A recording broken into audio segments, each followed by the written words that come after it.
సరిత ఎంత చెప్పినా వినకుండా నేనైతే అతని బైక్ ఎక్కి చాలా ధైర్యంగా అతని బైక్ ఎక్కి వాళ్ళ ఇంటికి బయలుదేరాను. వాళ్ళ ఇంటికి వెళ్ళిన తర్వాత వాళ్ళ ఇల్లు చూస్తే చాలా పెద్దగా ఉంది.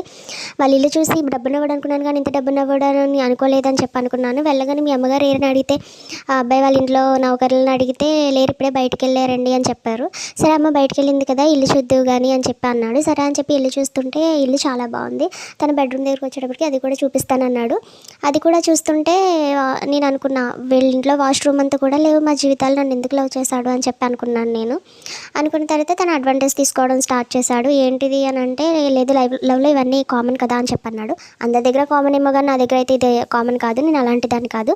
సరే ఇల్లు చూసాం కదా వెళ్ళిపోదాం కాలేజ్కి అని చెప్పంటే నేను ఇంట్లోంచి వెళ్ళలేనన్న ధైర్యంతో మాట్లాడాడు. ఎందుకు మాట్లాడాడో తెలియదు కానీ గట్టిగా నవ్వాడు. ఎందుకు నవ్వావంటే అసలు రేకుల షెడ్లో బ్రతికే మీ జీవితాలు ఏంటి, నా జీవితం ఏంటి, నేను నిన్ను పెళ్లి చేసుకోవడం ఏంటి, అసలు ఎలా అనుకున్నావు నువ్వు, నీకు ఏదైనా కావాలంటే చెప్పి ఇస్తాను, అంతేగాని పెళ్లి చేసుకోవడం గట్రా ఏమీ లేవని చెప్పాడు. మంచి పేరు లేని మీ అమ్మ, మంచి ఇల్లు లేని నువ్వు, మంచి ఫుడ్ లేని మీ అమ్మమ్మ, మీ జీవితాలు ఏంటి, నా జీవితం ఏంటి, నిన్ను జస్ట్ యూస్ చేసుకుందామని అనుకున్నాను, దానికి బదులుగా నీకేం కావాలో చెప్పు అన్నాడు. నేను ఇంకా అలా నిలబడి చూస్తూ ఉండిపోయాను. నేను బయటకు వెళ్దామని ఎంత ట్రై చేసినా నన్ను చాలా బలవంతంగా ఆపేశాడు. నెక్స్ట్ ఏం జరిగిందో నెక్స్ట్ వీడియోలో చెప్తాను.